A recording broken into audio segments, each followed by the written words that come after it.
பக்கத்துல ஒரு பார்த்தோம்னா நம்மளுக்கு என்ன அது அவங்களுக்கு கொஞ்சம் கொஞ்சமா அதை கிடைக்கும். ஏன்னா இப்படி சொல்றாங்கன்னா அடிக்கடி என்னம்னா அந்த உணர்வு தான் நம்ம நல்ல குணத்தை கிடைக்கும். சொல்றோம் இதை நீங்க நம்ம குருநாதர் காட்டிய நிலையில் நாம் சென்றோம் என்றால் இந்த நிலையில அப்ப நாம மூதாதைகளை வீசறதுனால அதை பற்றி போறோம். நாம தேடா பாம்பா இருந்தா அடிச்சிருக்கிறாங்க, அவன் உணர்வுக்குள்ள நம்ம உயிர் போயிடுச்சு.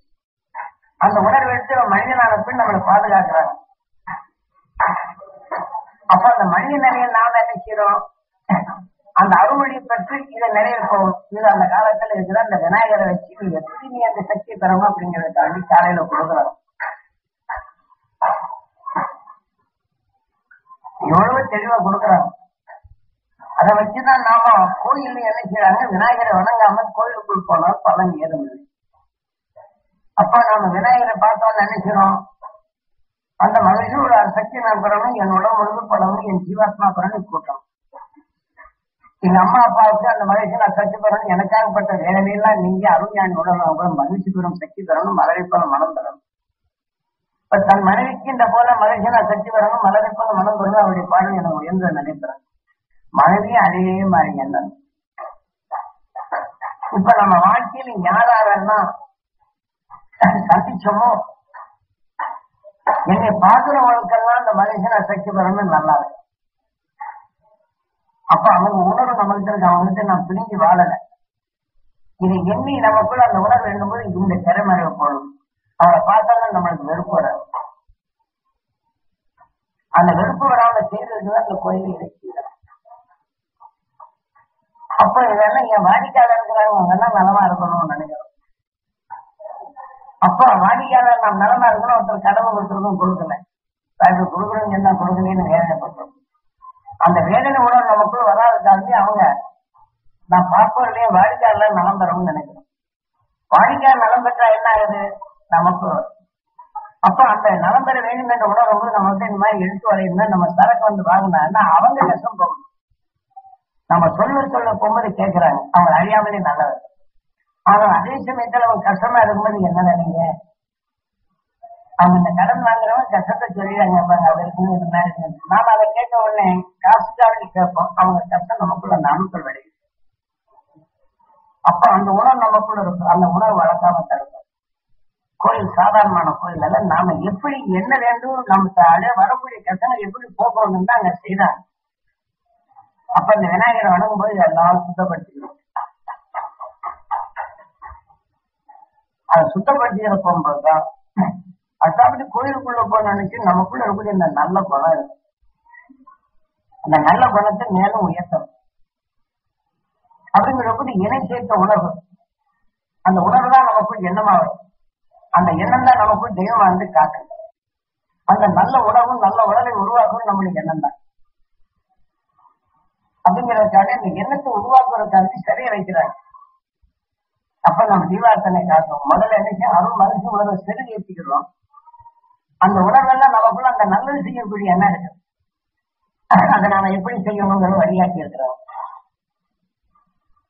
நாம தீப ஆராதனை காட்டப்படும் போது அங்க இருக்கக்கூடிய சிலைக எல்லா பொருளும் தெரியுது. அப்ப நாம என்னணும்,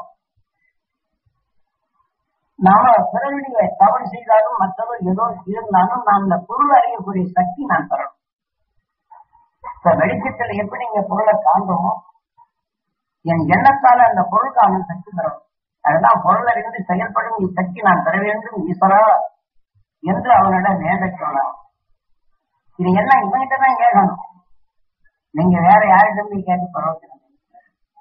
நாம் கண்ணால் பார்த்து உணவால் நுகர்ந்து உணவின் அறிவாக நமக்கு இயக்குவது அந்த உணவின் தன்மை உடலாக்குவது உயிர் தான். ஏன்னா அதனால்தான் அவனுக்கு ஈசன் என்று பெயர் வைக்கிறார். அப்ப நாம இந்த பொருளறிந்து செயல்படும் சக்தி நான் பெற வேண்டும் ஈஸ்வரா. இந்த கோயிலுக்கு வர்றவங்க எல்லாம் பொருள் கட்டுடன் செயல்படும் அந்த சக்தி பெற வேண்டும் ஈஸ்வரா. நாம் பார்ப்பதற்கெல்லாம் அந்த சக்தி பெற வேண்டும் ஈஸ்வரா. இதுதான் உண்மையான சக்தி. அப்ப அந்த உணர்வின் எண்ணங்கள் வரப்போம், அந்த எண்ணம் தான் நம்மளுக்கு தெய்வமாக காட்டிடுவோம். ஒரு திடீர்னு கோவிச்சிட்டாருன்னா ஏன் கோவிக்கிறான்னு சிந்திக்க வைக்கிறது. அப்ப நாம ஒரு பொருள்ல நஷ்டம் ஆகுதுன்னா ஏன் என்று சிந்திக்க வைக்கணும். அப்ப அந்த சிந்திக்கும் தன்னும் இதுல தப்பு இருக்கு போது அப்புறம் நீக்க வேண்டும் என்ற எண்ணம் வருது. அதான் பொருள் அறிந்து செயல்படும் சக்தி பெற வேண்டும் என்று கோயில விளக்க காண்க. இது ஆலயத்தின் பண்புகளே அங்கங்கே எழுத்து சொல்லி நானும் பதிவு செய்தாதான் நாங்க வரும். யார் சொல்லணும்? இன்னைக்கு கோயில்ல அங்க இந்த இதுக்காக வேண்டி என்னை பத்தி கோயில்ல ஒவ்வொரு கோயிலும் இந்த பிரச்சாரம் மண்டபம் வச்சிருப்பாங்க. அங்க யாராவது போய் உட்காருவாங்கன்னா உட்கார மாட்டாங்க. அவன் 4 பேரை வச்சு கத்திக்கிட்டே இருப்பாரு. 4 பேர் உட்கார்ந்து இருப்பாங்க. பாருங்க கோயில் உண்டு. இங்கே தீராத்தனை கொடுத்தாச்சுன்னா காசை கொடுத்தாச்சுன்னா அவங்க 2 விட்டு அர்ச்சனை டிக்கெட்டை கொடுத்தாச்சுன்னா அவங்க நேரம் அடிச்சிருக்காங்க. ஆனா இதை பார்ப்பாங்கன்னு உட்கார்ந்து யாரு கேட்கறது? நல்ல மொழிகள் நல்ல சொல்களை நாம் கேட்க வைக்கிறோம். அதுதான் கோயில்கள் ஒவ்வொரு கோயிலும் இந்த மதங்கள் உண்டு. அந்த கோயிலின் தத்துவத்தையும் சிறப்பையும் நல்லொழுக்கத்தையும் தெய்வத்தின் பண்புகளையும் சொல்லணும். ஏன்னா அங்க சிலை வைக்கிறதுக்கு இங்க பண்புகளை சொல்றாங்க. மட்டும் கொஞ்ச நேரம் உட்கார்ந்து இந்த பண்பை நாம கேட்கணும். இந்த தெய்வம் என்ன செய்தது? கலாக்காலட்சம் செய்தோம். இப்ப வர கதாக்காலட்சமோ மனிதன் கெட்டு போறதுக்கு எவ்வளவோ அவ்வளவு கலாக்காலட்சம். அந்த மாதிரி சொல்லியாச்சுன்னா ஆஹா அதிகமா என்ன பேசுறது? இங்க கூட்டம் எங்க போகும்? பண்பு இங்க அழிக்கப்படும். அது ஏன் கேட்குறீங்க? இந்த மாதிரி கோயில்ல போய் இந்த பட்டிமன்றங்கள் வைக்கிறதும் இந்த மாதிரி தப்பான வழிகளை அடுத்தாப்படி என்ன செய்யணும்? இந்த தீபார்த்தனை காட்டப்படும் போது இருக்காதுங்க. நான் பொருளறிந்து செயல்படணும். இந்த கோயில் பரவெல்லாம் பொருள் செயல்படணும். நான் பார்ப்பவருக்கெல்லாம் இந்த நிலை பெறணும். நினைக்கிறோம் எந்த தவறையும் தவறென்ன நிலையை தெரிந்து செயல்படும் சக்தி பெற வேண்டும் அப்படிங்கிறது தம்பி. அடுத்தாப்படி அந்த சிலையை பார்க்கணும். கலை அந்த கோயில் என்ன சொல்லப்படாது என்ன வச்சிருக்கீங்க? இந்த தெய்வம் என்னதை நன்மையை செய்யும் அப்படின்னா நாம எதை எண்ணணும்? இந்த தெய்வ குணத்தை நான் பெற வேண்டும். ஈஸ்வரான உயிரினம் வேண்டணும். இந்த தெய்வ நிலை நான் பெறணும். இந்த ஆலயம் வருவெல்லாம் இந்த தெய்வ சக்தி பெறணும். அந்த தெய்வ நிலை பெறணும் அப்படின்னு நாம யாராவது அந்த மாதிரி எந்தமான இல்லை. சாமி மேல கிரீடம் போட்டு அலங்கரிச்சு எதுக்கு? அந்த வைரம் எப்படி நிறுத்தணும் என் சொல்ல அவங்க ஒரு பிரகாசமாக நிலைமை. ஒரு மகிழ்ச்சியா சொன்ன அவங்க முகத்துல பாருங்க, செழிப்பு அவங்க திட்டி பாருங்க, முகம் உடனே போய் ஒரு குறையை சொல்லி பாருங்க, முகம் அப்பயே வாங்கி. நான் அந்த கிரீடத்தை வச்சு வைரத்தை வைக்கிறது. இந்த வைரத்தை போல என் சொல் தெளிக்க வேண்டும். நான் சொல்லுவ கேட்பது உணர்வுகளி சாமி மேல தங்க நாங்க போட்டோம். எங்க இங்க என்ன கீழ் கிரீடம் உயர்ந்த உணர்வு ஒளியாக அழைக்க வேண்டும். அங்க கிரீடம் வைக்கிறாங்க. இங்க என்ன செய்யறாங்க? தங்க நகைமா அதுக்குள்ள வயிற்று பண்ணாங்க. அந்த தங்கம் எப்படி மங்காது கூட இந்த மனம் மங்காத இருக்க வேண்டும். ஈஸ்வரா தன்னை வேண்டிக் கொள்ளுதல் தான். இந்த ஆணை வருவதெல்லாம் இந்த தங்கத்தை போல மனமும் வைரத்தை போல அவங்க சொல்லி தெளிப்பு வர வேண்டும். நான் பார்ப்பதற்கெல்லாம் அந்த தெளிப்பு வர வேண்டும் அப்படிங்கிறதுதான் இங்க வைக்க. இது காரணம், நான் ஒருத்தரை ஏதாவது குறையா பேசியிருப்பேன், உடனே மகவாள் அந்த உணர்வு குறை அணைச்சி என்னை திருப்பி குறைச்சிடும். இந்த எண்ணம் அங்க உருவாகுது, அந்த எண்ணம் திருப்பி எனக்கு. ஆக இந்த எண்ணம் எனக்கு உருவாகுது. இந்த நல்லதை பெற வேண்டும் என்ற எண்ணம் என்னது? அதை எல்லோரும் அதை சொல்ல போகும்போது நல்ல எண்ணங்கள் பெற வேண்டும். கோவில் அவ்வளவு பெரிய புனிதமான இடம். அதை நாம் மதிக்க செய்யக்கூடிய முறைகள் மாறி இருக்கிறது. அதுதான் என்ன சாமி என்ன இப்படி கதை பேசிட்டே போறாரு, தேங்காய் பழம் உடைக்காம சாமிக்கு எப்படி நிவேதியம் பண்றாரு அப்படிங்கிற அந்த எண்ணம் தான். ஆனா அந்த அங்க வைத்திருக்கக்கூடிய பழத்தை பார்த்த உடனே சாமியார் சாப்பிடுறது இல்லை. அங்க பொங்கல் வச்சிருக்கிறது சாமியார் சாப்பிடுறது இல்லை. நாம் அதை எவ்வளவு சுவையாக்கி வைத்திருக்கிறோமோ சாமிக்கு பழம் வைக்கிறோம், நாம இனிப்பா சாப்பிடுறோம் தெரியுது. நான் என் சொல்லை கேட்பது வாழ்க்கையில் இனிமை பெறணும். கோயிலுக்கு வர்றவங்க எல்லாம் அந்த இனிமையான நிலை பெறணும் அப்படின்னு. இது எதுக்கு என்ன சொல்றாங்க? நீங்க வீட்டுல பையன் இருப்பான், சொன்னபடி கேட்கல, திட்டி இருக்கும். நீங்க எதிர்பார்த்து சாப்பாடு வந்திருப்பீங்க. நீங்க எவ்வளவுதான் சந்தோஷமா இருந்தாலும் கூட அந்த நேரத்துக்கு கொஞ்சம் சாப்பாடு வரல அப்படின்னு சொன்னா சொல்லு மூஞ்சி சொல்லணும். நான் நேரம் ஆயிப்போச்சா அப்படின்னு அந்த வெறுப்பின் உணர்வு இங்க வளரும். 2 தானே அப்படி லேட் ஆகிட்டு இந்த நினைவு வந்தோம்னா அவங்களை வேலை செய்யாமலே தடுக்கும் இந்த எண்ணம். உன் வேலையே இப்படித்தாங்கிற வகையில இந்த உணர்வு வளர்ச்சுன்னு இங்க பகல் உண்டாய். எப்பாவது நம்ம குறைக்கிறோமானா இல்லை. தீமையின் விளைவு பெறுவதை தவிர தீமையின் விளைவு குறைப்பதில்லை. அந்த தீமையின் விளைவை குறைக்கிறதுக்கு தான் இங்க என்ன செய்யறாங்க, இங்க வந்தவொன்னா பொது விதி. நான் பார்க்கிறோம் இந்த கண்ணீர் போன்ற இனிமையான சொல்லும் செயலும் அவங்க பெறணும். அந்த இனிமையான சொல்லும் செயல் நான் பெறணும். அவங்களுக்கெல்லாம் இந்த கோயிலுக்கு வர்றவங்கன்னு அந்த நினைப்பணும். அப்ப அந்த கோயிலுக்கு நம்ம பிள்ளையும் வருது, மனைவியும் வருது. அப்ப அவங்க மேல இருக்கக்கூடிய பகமை என்ன சரி எல்லோருக்கும் நாம என்ன போகும்போது எல்லாருடைய உணவு நம்ம சண்டை போட்டவனும் செல்வனை சண்டை போட்டவனும் பார்த்திருப்போம், வேதனைப்பட்டவனும் பார்த்திருப்போம். அவங்களுக்கெல்லாம் அவங்க சொல்லி வேதனைப்படும்போது வேதனை சொல்லுதான் வரும். இந்த கனியை போன்று இனிமையான சொல்லும் செயலும் நான் தருவேன். இந்த கோயிலுக்கு வர்றவங்களாம் தான் இதை கனியை போன்று இனிமையான சொல்லும் செயலும் தரும் அப்படின்னு எண்ணம். நாம் எல்லோரும் சந்திக்கிறோம் இல்லை. அப்ப இந்த தெய்வம் காப்பாத்துன அந்த தெய்வ குணத்தை பெறணும், அந்த தெய்வ நிலை பெறணுங்கிற போது நாம இதெல்லாம் என்னம்னா அந்த தெய்வ குணம் அந்த தெய்வ நிலை பெறும். அப்ப அந்த எண்ணம் நம்மளை காப்பது, நாம சொல்ல கேட்போம், அவங்களையும் காப்பாத்து சொல்றோம். இது கோயிலோட நிலையம். அப்படின்னா நீங்க தேங்காய் பழம் உடைக்கூடாதா அப்படின்னு நீங்க கேட்கிறோம். கோயில் நிறைய பேர் என்ன செய்யறாங்கன்னா சாமி கோயிலுக்கு போக வேண்டாம்னு சொல்றாங்க. இப்ப அந்த கோயிலை நினைவுபடுத்தி அந்த தெய்வ நிலையை நாம செயலாகணும் இல்லை. நீங்க கட்டட பிளான பாக்குறீங்க, வீடு எங்க இருக்கு இந்த அளவை எடுத்துக்கிட்டோம்னா அதுல என்னென்ன பிளான் இருக்குது அப்படிங்கறதுல இந்த நிலத்துல போடுவது உதவி இருக்கு இவ்வளவு இருக்கு இந்த மாதிரி. அப்புறம் அங்க போன இந்த பிளான போட்டு விட்டு அங்க போய் போட போறோம். இல்ல அங்க போய் வருகிறோமா?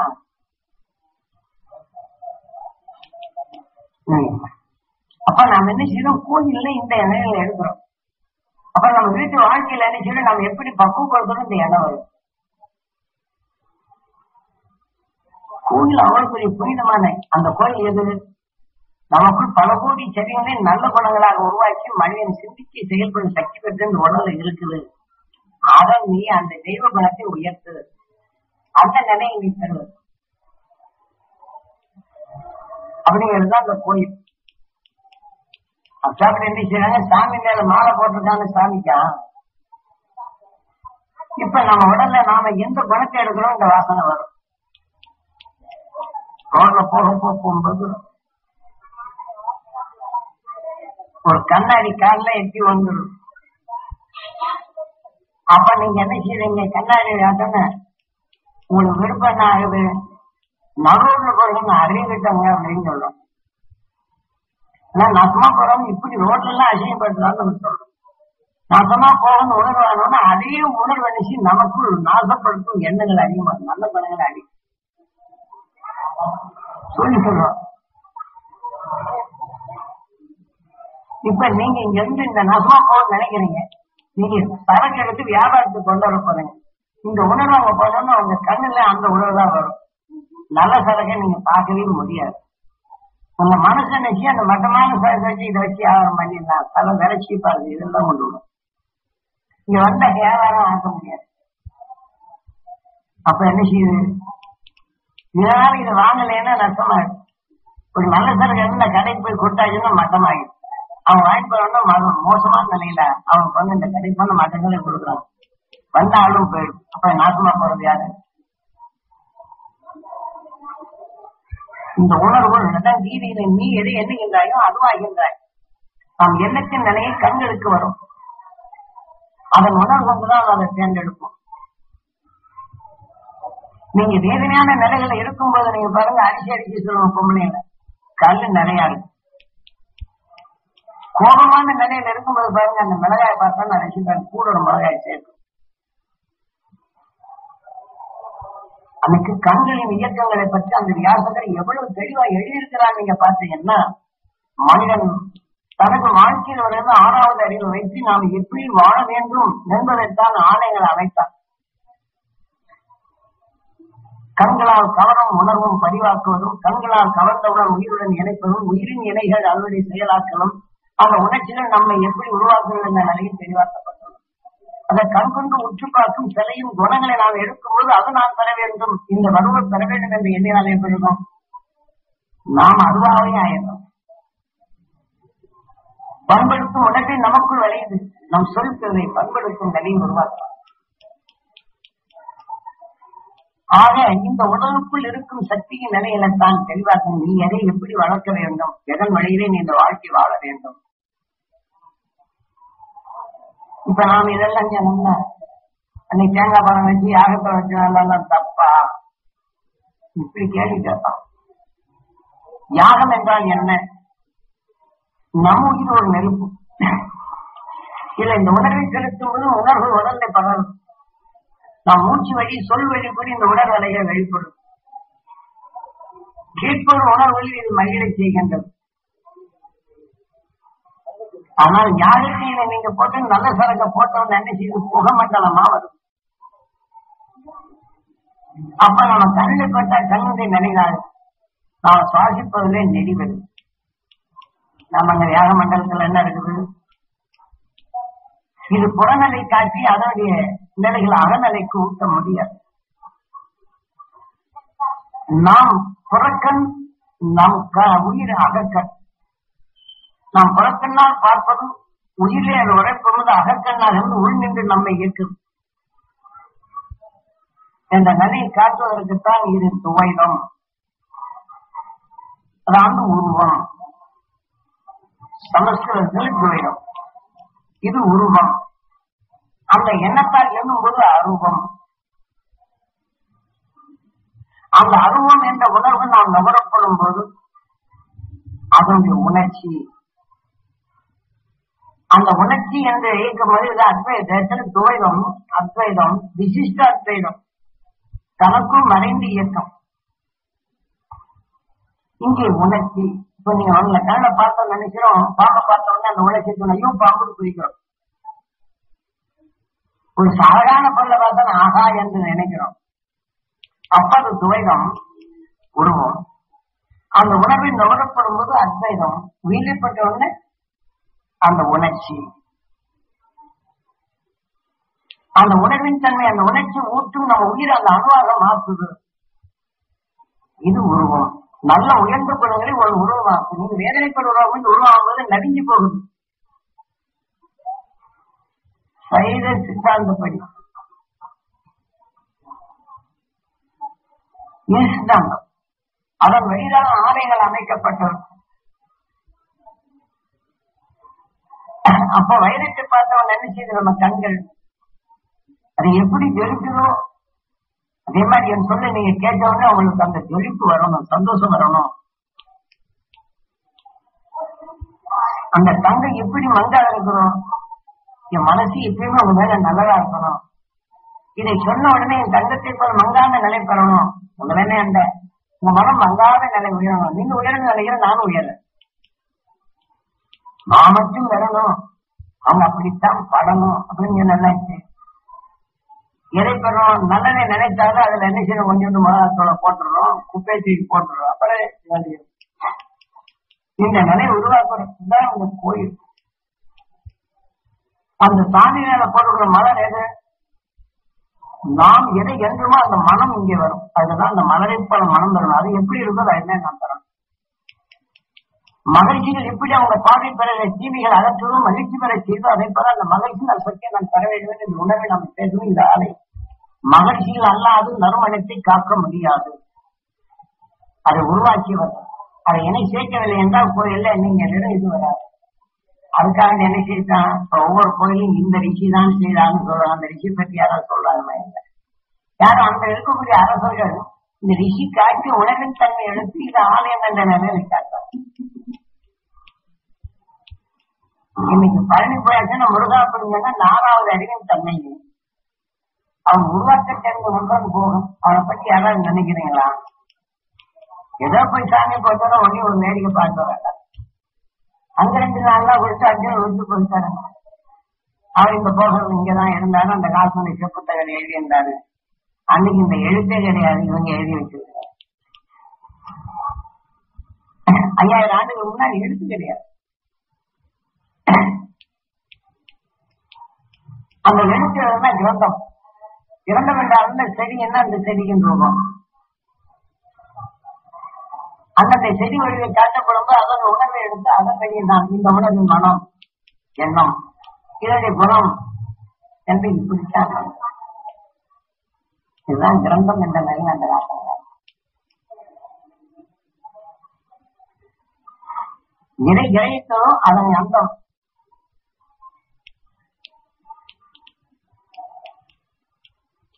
அவனை இயக்கம் தான் கிரந்தம். அந்த உணர்வுடைய முடிவாள் தான் கிரந்த முடிவு. அந்த கிரந்துக்கு போய் வேற வேற வடிவு கொடுப்பாங்க.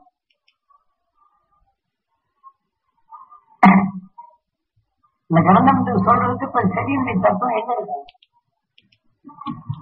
அதனுடைய மனம், குணம் தான் எண்ணம். இப்ப மிளகாய் சாப்பிட்டு ஆகுதும், அப்ப அந்த எண்ணம் வருது. அந்த கோபப்படும் உணர்வு வரப்போது அதை சொன்னோம்னா அந்த எண்ணம் வரும். இந்த உணர்ச்சி ஊட்டும் உணர்வு வரும். ஏப்ப அப்படி செய்யற அப்படின்னு சொல்லி சொன்னோம்னா இது வந்து ஏப்ப அப்படி செய்யற அப்படிங்கிற போது அது வருது. காலத்தில் நினைக்கிறாரு. ஆனா கோபம் ஏப்ப அப்படி செய்யறங்கிற போது நான் தப்புன்னு சொல்றது இதை போகிறார். இதே கொஞ்சம் ஜூடா சொல்ல போகும்போது வெறுக்கும் தன்மை வரும், இது அரவணைக்கும் தன்மை வரும். ஆனால் இந்த கோபம் அது சூரிய ஓட்டு தன்னை திருந்த செய்யுது. இந்த உணர்வு இயக்கங்களும் எப்படி என்ற நிலையை தெளிவாக்கப்படுவது கோயில். இந்த உணர்வு கோயில். அதுல எத்தனையோ குணங்கள் நமக்குள்ள இருக்கும். ஒருத்தன் சண்டை போட்டான்னு பார்த்தோன்னா அந்த உணர்வு நமக்குள்ள அந்த குணம் இங்க பதிவாயிடும். உள்ளுக்கு பூண்டுடும். அதுக்கு முன்னாடி குணம் இல்லை. கோபத்தோட வேதனைப்படுத்தும் செயலை ஒருத்தன் கோபத்தோட வேதனைப்படுத்துறான். அந்த உணர்வு பார்த்தோம்னா அதே உணர்வு கோபத்தோட அடுத்த வேதனைப்படும் சொல்லாகவும் வேதனைப்படும் செயலாகவே மாறும். அங்க மட்டுமல்ல, இந்த உடல்லையே வேதனை உருவாக்க அந்த அணுக்கள் மற்ற அணுக்களை கொண்டுகிட்டே இருக்கும். எப்படி காட்டுகள்ல புலி, கழுவி, தேடு, பாம்பு இதெல்லாம் அவ்வளவு ஒன்னே அடிச்சு கொண்டு சாப்பிடுறோம். இது ஒரு பெரிய காடு. எந்தெந்த தாவர இனங்கள் வளர்ந்ததோ அந்த மனம், குணம், அந்த அணுவின் தன்மையாகி இது என இருக்கு அந்த அணுவின் தன்மை போர் செய்யும். அது ஐயோ பயிர் மின்னுதே, இங்க மின்னுதே, வயிற்ற வலிக்குதே, இது எல்லாம் இதுக்குள்ள போர் வரப்போம் போது உங்களுக்கு சீரான சேர்ந்த சக்தி இல்லாது போகுது. ஆக சீரான ரத்தோட்டம் போர் செய்ய போகுது, இது தடைப்படுது. இதெல்லாம் போர் முறை. ஒரு அரசன் ஒரு பொங்கல் ஒரு கிராமத்துக்கு போனா அந்த கிராமத்தை எப்படி தடைப்படுத்தி அந்த நடைகளை செயல்படுத்துறானோ இதே மாதிரி போகும் பாதைகள் இருக்கிறது எல்லாத்தையும் தொலைச்சிட்டே போகும்.